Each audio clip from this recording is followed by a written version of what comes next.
What's going on, sports fans, and welcome to baseball season. Trust me, you thought Machado was big. We're even more excited because there's even bigger things happening here in the high school scene of San Diego baseball. Dave Ring, Christian Pedersen here at the revamped, redone Canyonside Cages.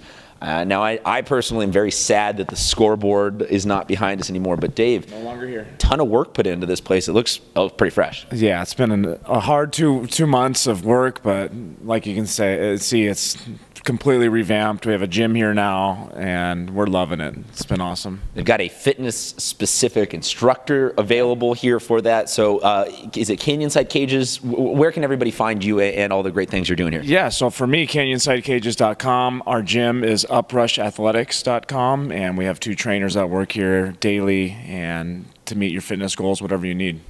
That's for individual, that's for team, that's for everything? For everything, yeah. So we'll be putting out more information about that regarding team stuff, all that training we do. Okay, so all the minutia and the starter parts aside, we've got to get to some baseball. We're 1 to 3 to 0 to 5. Like not everyone starts at the same pace, so we're somewhere in those just first couple of games. Right. So normally right now we'll start with the top 10, and I promise from next week onward we will be here with the top 10. But as you may have seen on Instagram, none of us, literally 0 of us on the 6 people voting on this could agree on even the top 3 teams, let alone the top 10 teams. So anything we would do right now would just, it would incite a riot, and we'd have Connor Bell and Madison mad at me and Eastlake mad. Like, somebody would be mad at everybody. So we're going to take a week off of the top 10 and just do a general week of celebration.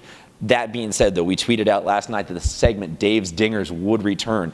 This man right here, he is the hitting instructor of all hitting instructors, so he likes the hitting. I like the pitching. Dave, right now, if I'm correct, 25 kids in the San Diego CIF section have already hit home runs. Yes, sir. It's been a lot. So, we were debating trying to do like a speed read segment, and then we realized that both of us are very mediocre when it comes to making it through names quickly. So Dave, I won't put a time restriction on you, but let's get the first dingers of the season. Yeah, for sure. Well, I'm impressed too, because there was a minimal amount of winter ball games this year due to a lot of rain. So a lot of teams only got 3 games. Some kids moving over from other sports, only getting a few at bats. Like you said, lots of dingers here. I'll do my best. Jose Navarro hit 2 so far for Fallbrook. Max Ford's got 2. Thomas Segrizi has 2. And then everyone else has 1. Jack Johnston, Kevin Sim, Kaya Cole, Luke Reese, Max Power, Ian Kuykendall, Colin Denny, Justin Brown, Kyle Casper, Charlie Fick, Garrick McKee, Cole Colleran, Jelani Brown, Kelton Castillo, Keone Valdez, Matt Caprisi, Trent Lopez, Tavita Fasua, Tanner Lappin, and Vito Fowler. You nailed that. You absolutely nailed that right there. If you need to go recap that list, we will tweet, we will Instagram those links out. And also, we understand whenever we go to Max Preps, not every team is on there entirely with all their stats. So we don't, we apologize in advance, but also we're not sorry, we're not sleeping on kids. We're not intentionally disrespecting people if they're not on there. We have no way to know these stats unless you send them in to us. So you mentioned 25 names, but you also mentioned 3 people with a pair of dingers. Last year was a down year, it seemed, across the county in terms of genuine power. 2 home runs this early in the season for a couple players. Does that give you some hope and optimism that we might be on a rebound year in terms of the power numbers in San Diego? Yeah, I see that for sure. There's some lineups that are absolutely stacked. Like you look at Point Loma's lineup, who we haven't put in the top 10 yet. I mean, all up and down their lineup, they have guys that can hit the long ball.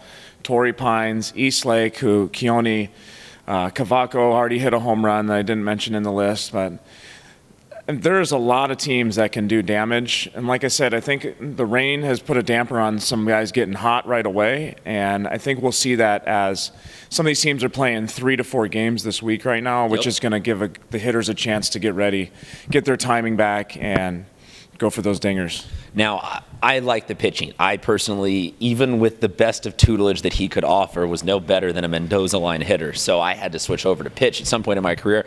I want to start with my first game ball of the season going to Antonio Garcia from Chula Vista. Yeah. Last year, he set history when he threw the first ever perfect game in the postseason in San Diego CIF section history.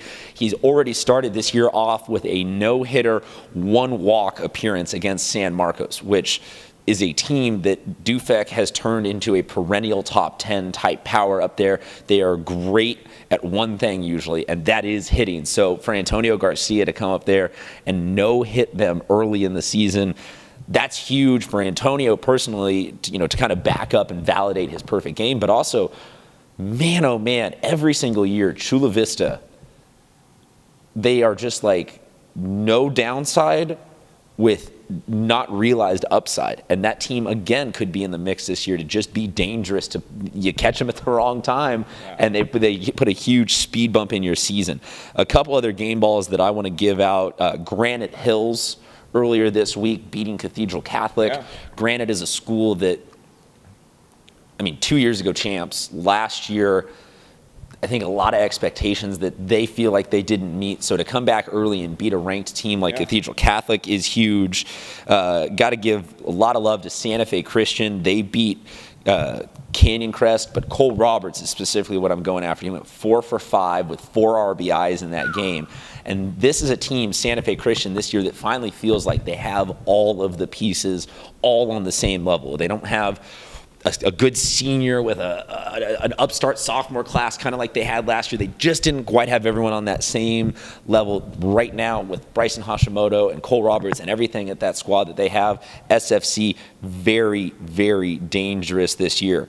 Man, I want to go on and on and on and on and on. Valhalla had a huge game last night against San Diego. Anytime you're putting up close to 20 runs in a game, things are working. And that kind of goes to what you said about offenses are slow out the gate with this rain. The Norsemen already looking good. I also want to say last night or yesterday, it's day games for baseball other than at Parker, but I got to go watch the Southwest Raiders. They graduated 0 kids from last year's team that made it to the D4 semifinals. So they are my first official, don't get caught sleeping on these kids, because when you have that kind of consistency, it can always be dangerous. Definitely. No matter who's on the team. But to have that kind of consistency with kids that are physically, big and mature, and they're all seniors and they've all been playing for a couple years. Madison also is the other one I wanted to get around to, and Christian Becerra, 9 Ks over 7 innings. Not going to ever put them in my top 10 because, like having a little bit of fun with the boys. Yeah, exactly.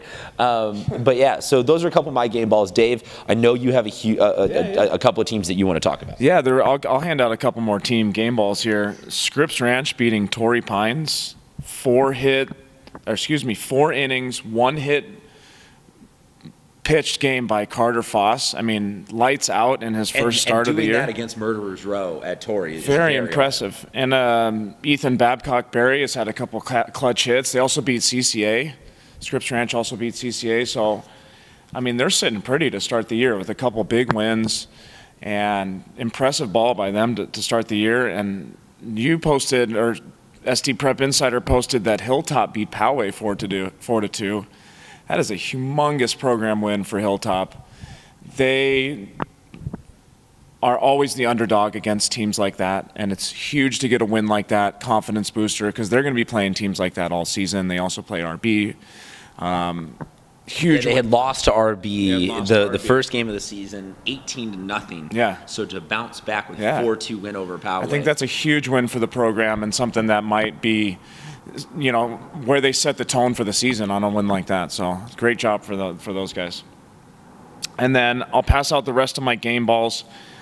I think some of the 3 best players in San Diego that you guys should be watching are Spencer Jones at LCC. This guy throws a low 90s fastball. He's probably going to get drafted. He's a big, tall lefty pitcher. Derek Diamond is set to make his first start next week, March 6th, for Ramona. He just committed to Ole Miss, a humongous D1 program for those of you guys that are not into Division I baseball. Congrats to you, by the way. And I said his name earlier, Keone Cavaco, possible draft pick, also throws in the low 90s. He's already hit a bomb. Saw him hit a double the other day. This kid is on fire at the plate right now. Going to be fun to watch. These three guys, these are my players to watch and players that possibly you'll see getting drafted this year. Man, that is amazing. That's why I was not trying to overhype this when we started out saying this is bigger than Machado. That's one signing. We're talking about 3 top draft picks, potentially insane games. So every week, if you are new to this baseball arm of our operation, Dave, myself, and eventually Tommy Morris will be here at the Canyonside Cages every single week, bringing you a full roundup of what has happened, what will happen. We do a mock draft later in the season. We do all sorts of insanity. Canyonside Cages on Instagram. Dave Ring 4 on Twitter. Yes, sir. That's where you can find him. I'm at Mr. Seeped. Please, we need your help in understanding some of this, because we can look at, they won that game 2-1. And we can look at the box score, but then we can also see, they won that game 2-1 with a huge double on an 0-2 count opposite field, thanks to you sending in the video, thanks to you providing a little bit of context for us. So send us your highlights, your clips, your complaints, your stats, anything you can help us bring back to you. We will mention anything and everything. Also, if there's just stuff that you want to talk about, hit us up, DM us, let us know, hey, put some more love onto this program. Let us know what's going on. Let us know that you think we're asleep. We want this to be a very interactive and engaging process all season long. I think we'll let them simmer on that, and we'll say see you next week, sports fans. Sounds good.